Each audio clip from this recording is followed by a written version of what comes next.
Hello and welcome to the Business of Betting podcast. Today I'm joined by professional bettor Harout. Harout, thank you very much for coming on the show. The Business of Betting podcast is proudly brought to you by the Betfair Hub from Betfair Australia.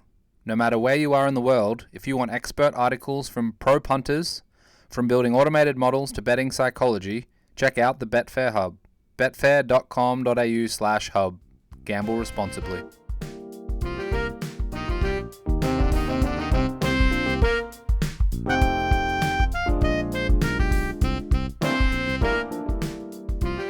Today I'm joined by professional bettor Harout. Harout, thank you very much for coming on the show.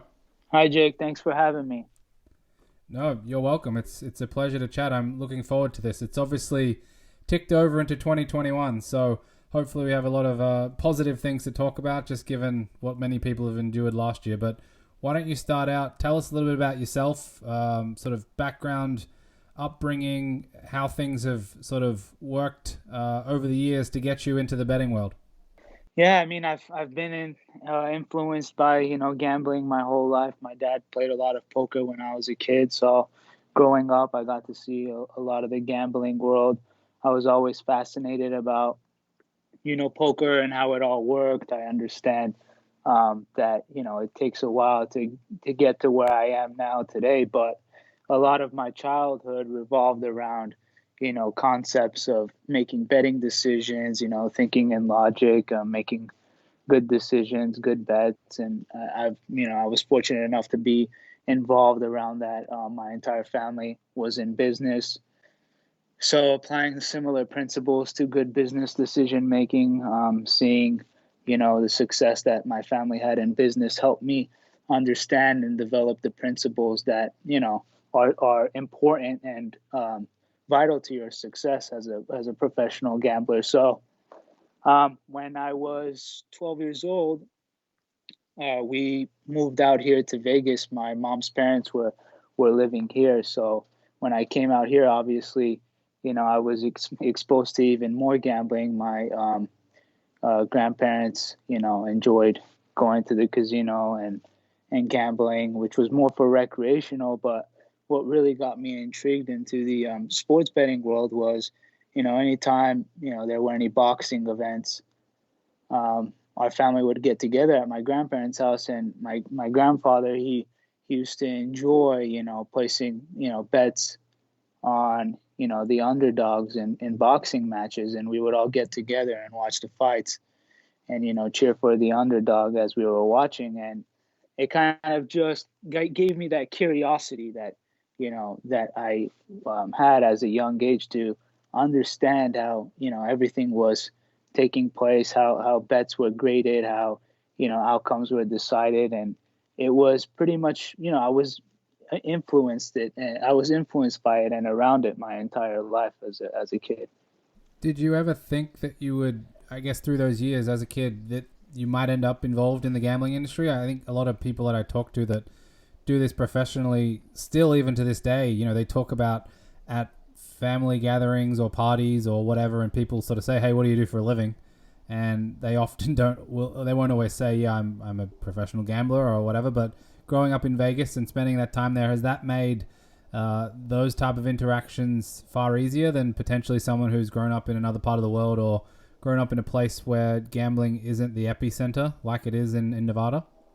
I mean, yeah, at first, especially when, this was kind of, it wasn't pretty, it's not a career that you can comfortably tell people, what you do, because at the end of the day, not everybody understands it the way that you do. So I'm not really sure what people think of it as, I can't get a read off of people if they think, it's a cool career or if, this guy's crazy. But I know that, over the past couple of years, I've started to gain, the recognition from at least my family, and they know that this is serious. They obviously see my success in the business. So it's one of those things where I've kind of already passed that point. But yeah, it was hard for a lot of people to understand that as I was making my way through this career.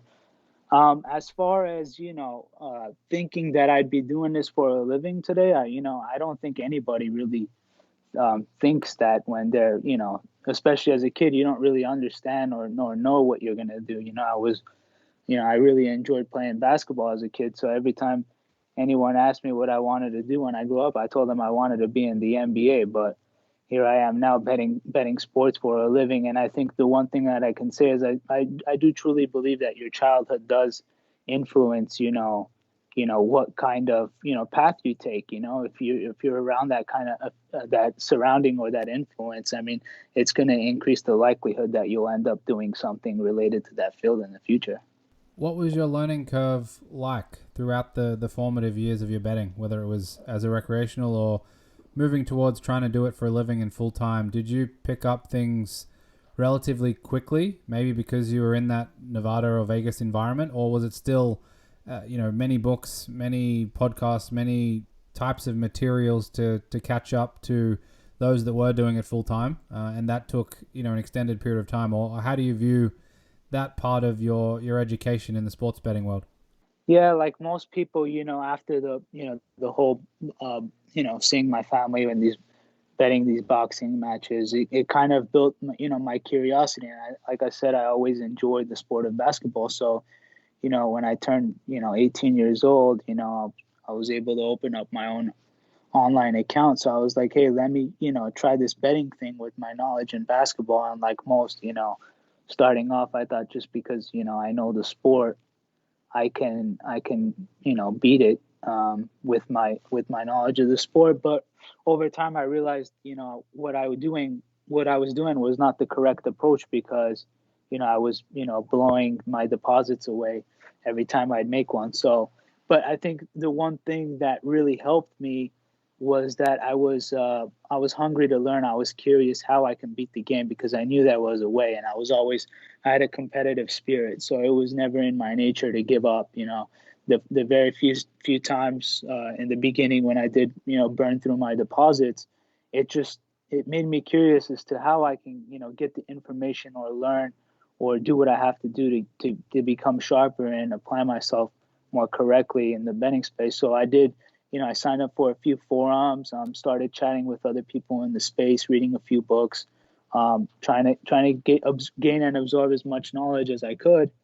And I think that surrounding myself in that environment helped me, go down the right path when it came to achieving the success that I was looking for.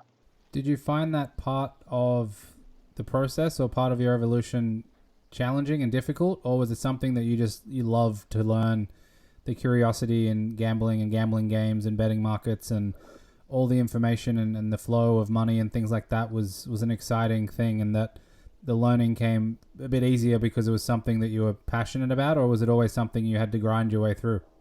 Yeah, I think my passion definitely helped me, get through the tough times, because I'm a huge advocate of always believing and being passionate about what you do, because I feel like if you don't have that passion in whatever it is you're getting yourself involved to, it's going to be a real struggle. Times are going to get hard in any business, and I feel like if you don't enjoy, or at least, have the desire and the passion to continue good work during tough times, then you won't be successful at whatever it is you're trying to do. So I wouldn't say that the process was challenging. The success didn't come overnight, but at the same time, the process felt natural. I was making mistakes, but for every mistake I made, I would learn two things, and I would overcome, uh, the struggles from early on. Did you have a set plan or a preconceived idea of how you wanted to go about your betting? Or was it something that evolved and iterated and changed based on more experience and more betting? Because I think some people like the idea of originating and doing their own models and going that path. Others obviously do the top-down approach where they'll monitor screens and markets and adapt and react to that type of thing and use information to their advantage. And there's plenty of other ways in between where, whether it's, the bonus type activity, whether it is arbitrage and so on, there's plenty of ways to do it. Did you do all of them, try some of them, do one of them and stuck with it? How has your sort of style of betting changed over the years? Yeah, that's a great question because there's so many different ways that you can approach the market. You can be a great modeler, you can have the top-down approach, you can work with other tipsters, you can do arbitrage betting where there's no guessing involved. So, I mean, putting that all together, I never really, had a set plan on, okay, I'm gonna be a modeler or I'm gonna do the top-down approach. I guess, through discovery and trying different things, I was able to kind of fit into a slot that I felt that I can apply myself most efficiently, use skill sets that maybe are innate, stuff that I'm good at, like using intuition, being fast, reading stuff fast. That's part of I feel like my strong skill sets. I'm not so interested or passionate about the modeling side. I just feel like I'm more in my zone when I'm using the more trading perspective. So I kind of just fit into that through kind of self discovery. When I had first started off and I had joined a few forums, I was kind of sharing what I was playing and stuff, but all my decision making was based on qualitative analysis. I was really never on the quant side. I wasn't crunching numbers or things like that, but I focused on a few small to mid tier leagues, and I was just putting myself in a position where I know that I wouldn't really need an advanced model to find an edge. If you focus on smaller niches or mid tier niches, you're able to find inefficiencies just by glancing at markets more easily than you would per se like an MLB or an NHL, NFL market. So yeah, I kind of tried a variety of things, man. I found that where I'm at right now and how I'm applying myself fits best with what I'm passionate about. Interesting. So, how do you spend your time? Like, what's a typical week or a month or a day look like for you in terms of splitting things up into what you do? Because it sounds like you might outsource some components, which I think is obviously a good idea for many people as well. But what do you focus on yourself? What are your strengths and which parts of your skill set do you want to make sure you're doing in house? I think that first and foremost, I think having a team is important. It's just so much always going on that it's a lot of work for one person to handle. And if I try to do it all myself, I probably wouldn't have any time off because opportunities always exist in the market. But a typical day for me, I wake up early. I'm usually working the morning shifts. I have one direct partner who him and I work together. We're the ones monitoring the markets. So we have real time odds software where we're able to see markets in real time and make trading decisions based on how markets are moving using technical analysis. So it's a top down approach. However, in addition to making our own trades and decisions off of market movements, we also have partners in place where we work with them to build models that are either proprietary to us or we share with them to help make betting decisions.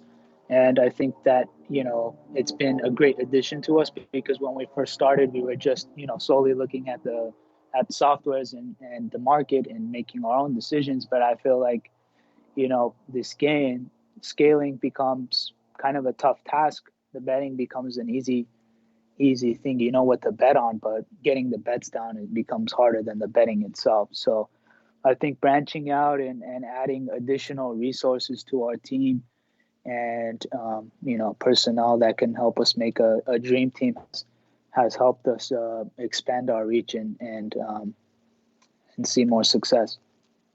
Can you talk about that problem that does exist when it comes to knowing what to bet on but being able to get the money down? Obviously that's something that people talk about often or you hear described about that ceiling when it comes to betting, and it obviously depends per market. But in your experience, how does that work? Is that something that takes time and getting to that point isn't necessarily immediate, or is it something that you've found that sometimes it can be very quick and you might think you have a good thing going and it's over well before the season is over, or it happens relatively quickly? Yeah, I mean the industry's kind of in a place right now where everyone's kind of adopted this European model of limiting players who are capable of winning or beating their markets. So I mean, it's kind of a tough position when it comes to the longevity of your sports betting accounts. I mean, you're kind of forced into a position where you can't really rely on hitting soft lines, stale lines into soft bookmakers because yeah, the edges are bigger, but the longevity just it doesn't sustain itself, and we've adopted kind of the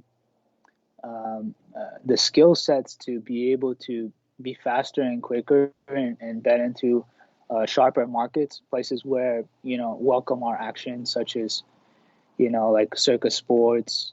Um, you know, those kinds of places are home to me now because they give me the ability to bet whatever I want, whatever I see have value based on our decision making, and not worry about getting banned. But the industry has kind of put itself in a spot where it's really hard to feel like you're welcome to bet anywhere. Everyone kind of treats you like a criminal for winning at their sports book, and that's been the toughest struggle as we try to scale our business. Are there any other ways you can try and scale it other than probably going to the bigger markets or trying to beat NFL sides, on a Sunday when the limits are highest? Are there any things outside of that one can start thinking about, or is it just something that is part of the industry? It's part of the approach for bookmakers at the moment, and unless you can get more accounts, then there's the obvious barriers and hurdles that will exist for anyone who wants to reach sort of the full-time professional betting sphere. I mean, this past year, I spent a lot more time trying to stay active on Twitter, meet great people. The social media platform on Twitter has opened a lot of doors for me, and I'm really appreciative of that.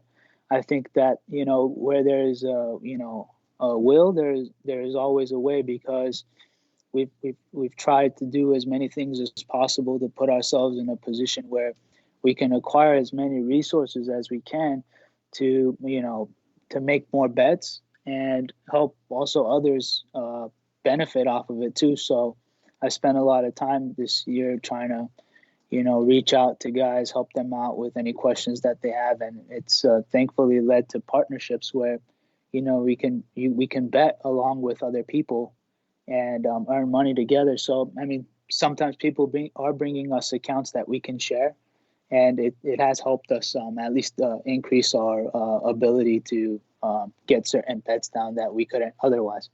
What's the ecosystem like in Nevada at the moment for people that want to take this seriously? Because obviously, looking back 3, 4, 5, 6 years ago, that was really the only place you could sort of set up shop, for want of a better term, and do this if you want to be in and around the betting and bookmaking world. Now with New Jersey and Pennsylvania and plenty more states, Illinois, Michigan, so on, having sports betting and options there. Colorado is another one that's nearby you. Are there really serious options outside of Nevada, or is it still something that Nevada is the center of all the action per se, and then that's where you want to be?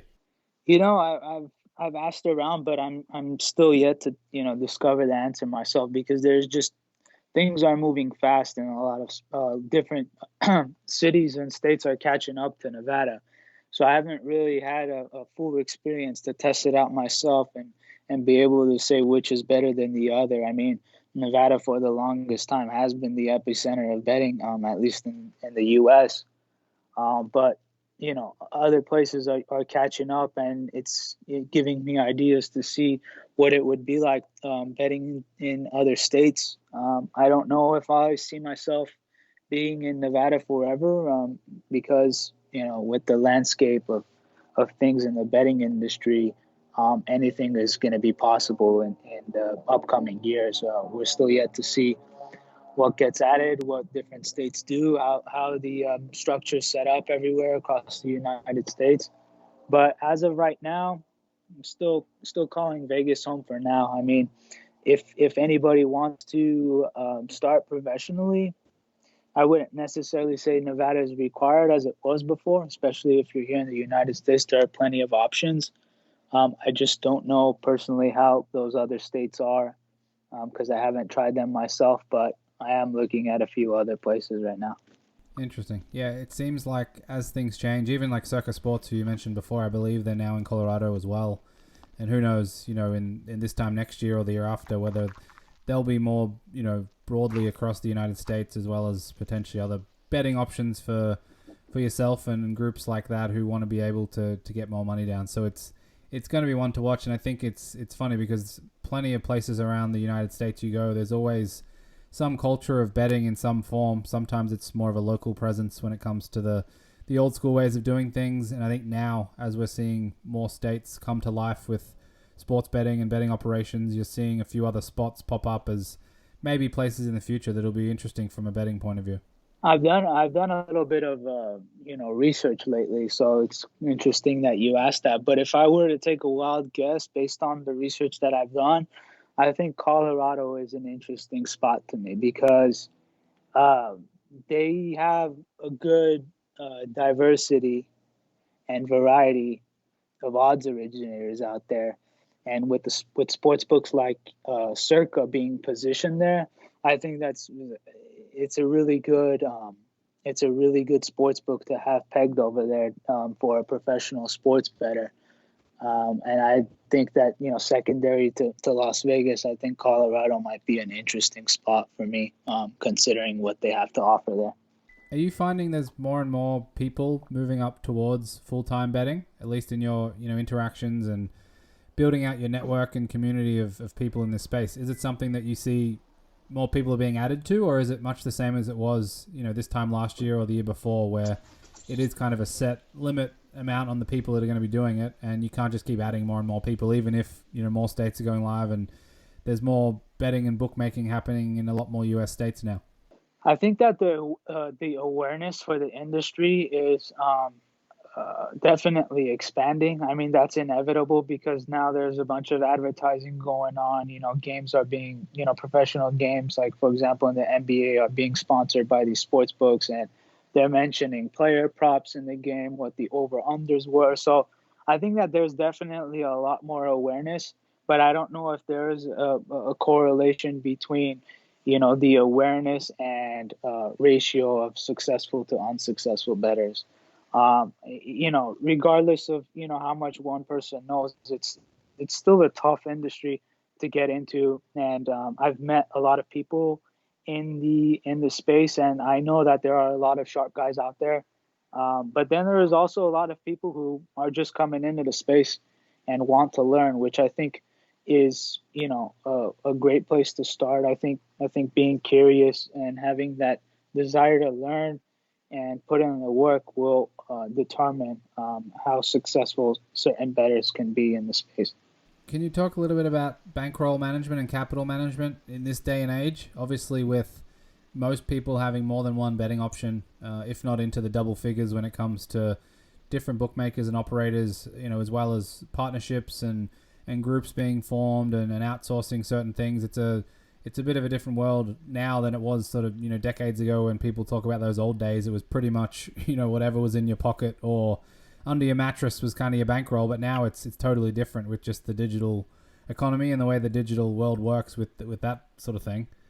How do you go about it in terms of managing your bankroll, trying to deploy it sensibly across different betting options that you want to have? Is it still something you find relatively simple and take good care of, or is it way more complicated than that and it takes up a fair bit of your time these days?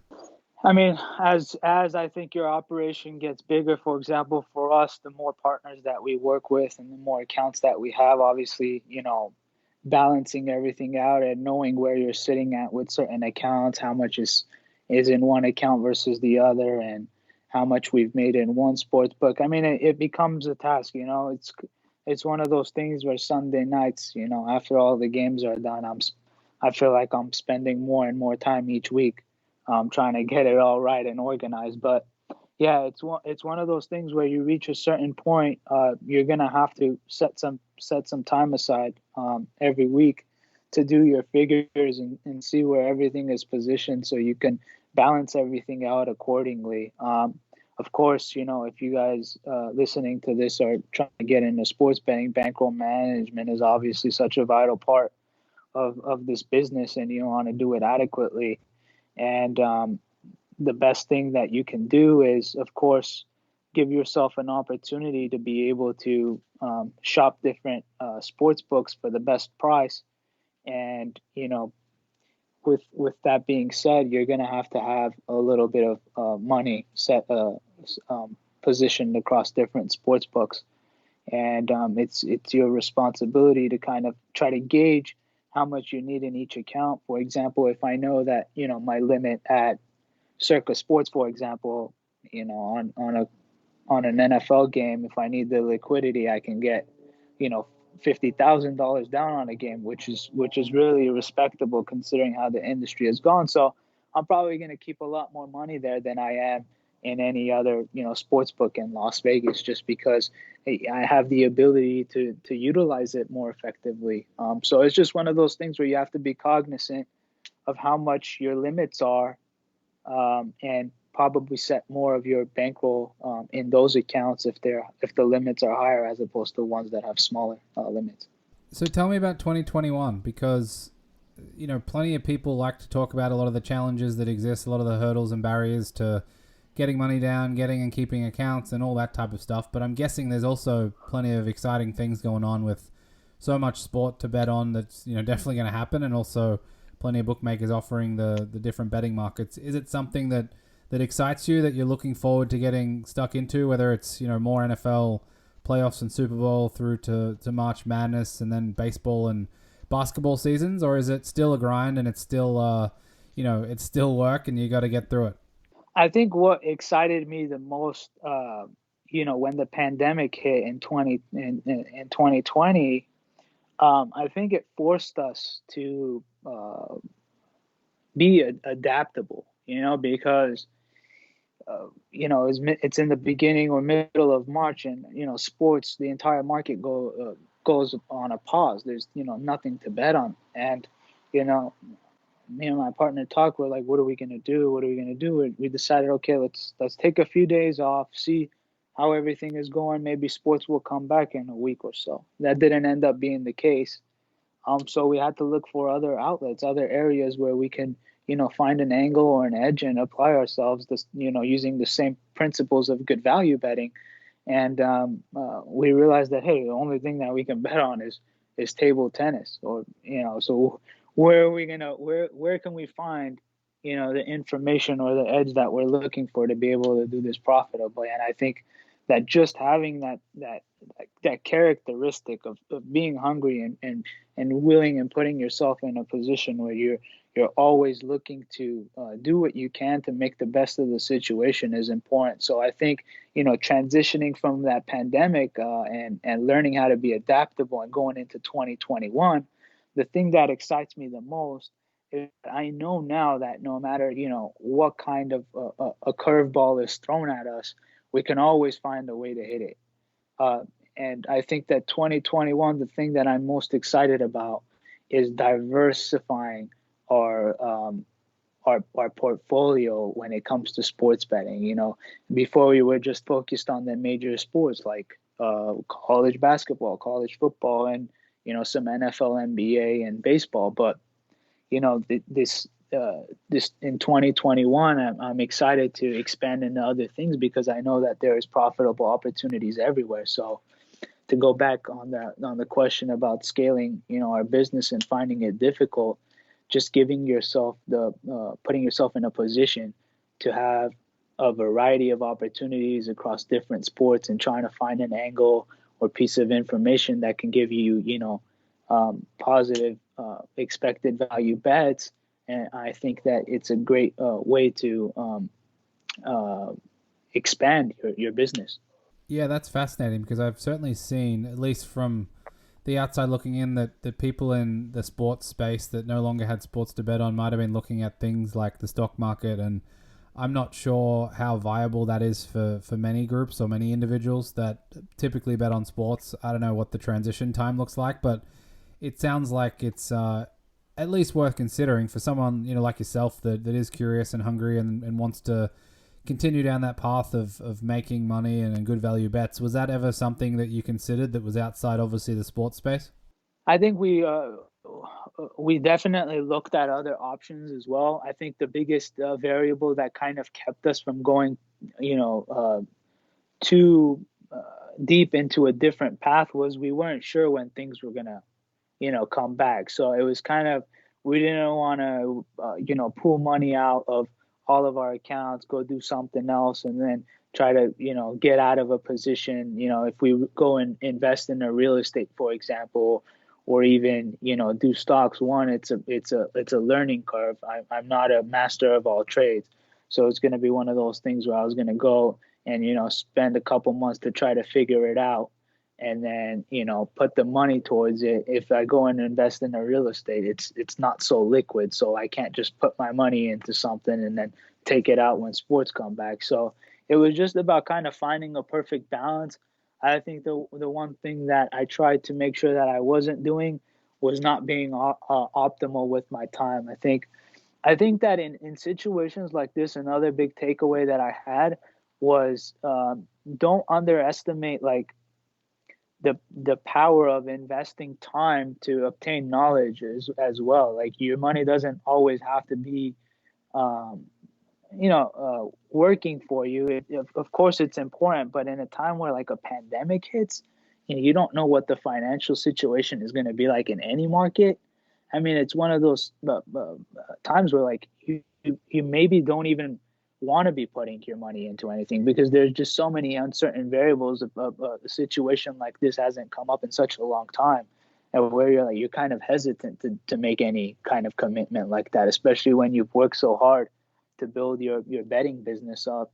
You kind of want to think twice before you do something like that. So I learned a lot by reading books and watching videos, and of course I was listening to your podcast during that time. I was taking long walks and listening to at least a couple episodes a day. So it was one of those things where absorbing knowledge helped me during that time. Definitely the best form of knowledge is this podcast. I agree completely, 100%, of course.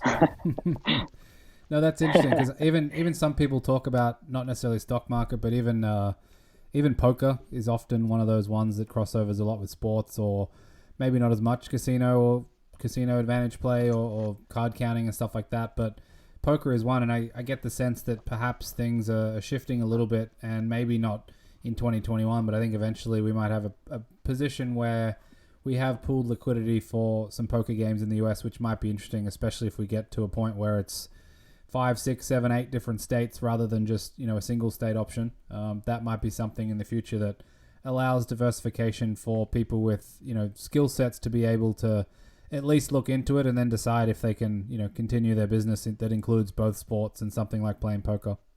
Yeah, I definitely agree with that there. I think having that interstate, pool would be, really good for everybody involved. I think that, operators, these odds originators, they'll be able to, maximize on their ability to, increase their, or not necessarily increase, but expand their operation without having to extend too much resources in different states if they can do some kind of interstate structure. So have you found much changes, over the last couple of years in the betting markets? I think one thing that often comes up is people having the ability to focus far more on derivative markets, at least as a way to earn money, and things like half times or first quarter, second quarter, these type of markets that in the past, weren't liquid enough to worry about. But it seems like at least in the core four and maybe even college sports, you can spend the time looking into it and potentially making an earn out of it. But is that something that you've seen evolve, or are there any other things that come to mind in terms of what's changed and what's different for you that allows you to operate your business, more effectively? I think the biggest thing that I've seen since I started betting is that the market has become a lot faster, and a lot of sports books have become more defensive. So they're trying to put themselves in positions where they're not going to lose as much money, but at the same time probably won't make as much either. The limits have kind of been dropping steadily. Like, accounts are getting banned more easily. I think the market overall is getting a bit sharper just because of the awareness that we're seeing. But I think for beginners, focusing on those derivative markets, like you mentioned, those are generally going to be a lot softer. But I mean, if you're betting a respectable amount, of course, like those specific little markets are gonna raise some eyebrows as well. So I think just having that balancing act between your action is what's important. We kind of ourselves try to mix it up. Of course, we like to bet anything with value, uh, but I think that having that perfect balance of maybe not doing 80% props and 20% regular straight bets for the full game, and just keeping it more balanced has helped us. But I think that the biggest change, like I said, that I've seen is the market's just a lot faster nowadays. Maybe that's with respect to more people being in the playing field. I think with more players involved and more volume going in through these markets, the faster sports books are going to be to get to their numbers. What does that mean for you and your operation? Do you have to invest more in technology or software or data or these types of tools and different features that will allow you to cope with that increased information? I'm guessing you can't manually look through Twitter all day, and you can't manually, look at odds for all the different sports books, and you have to invest some time and money into either outsourcing that or finding ways to do it yourself, but far quicker. Yeah, I mean, I completely agree. I mean, just like sportsbooks can get faster, we can get faster too on the other side.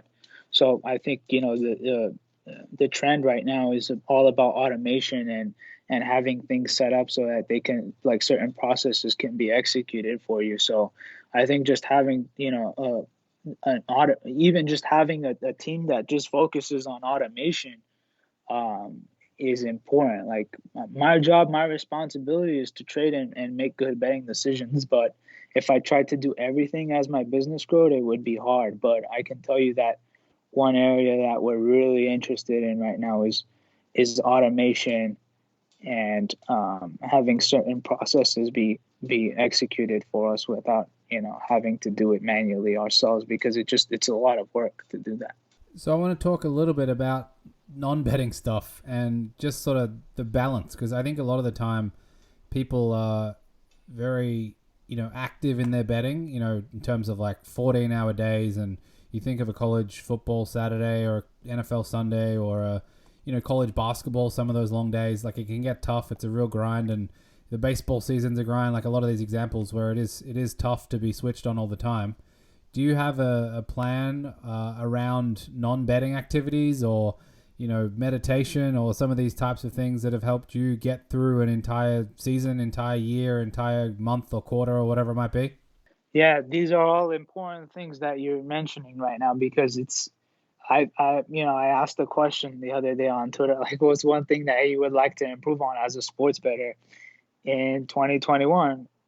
And a lot of my followers are, pretty sharp guys too, and everyone was answering, oh, finding more days off, finding more time for myself. So it's one of those things where, believe it or not, a lot of people in this industry who do this for a living struggle with. Even poker players, I know, if they, it's one of those where you feel like if you're going away from the opportunity, you're gonna miss out. And I agree that you shouldn't miss out on opportunities. If there are opportunities there every single day, at majority of the hours in the day, then you shouldn't have to sacrifice that. What you should be really focusing on is building a team that can hold the ship together while you're away. And I think that that's something that I'm really thankful and fortunate about, and I would recommend for other people as they go from beginner um, to intermediate or pro, is to think think about building a team. Have someone like a partner who can come in midday and take over. For example, as I said, I work the mornings, and around 1:15, 1:30 p.m. My partner comes in and takes over for the second half of the day.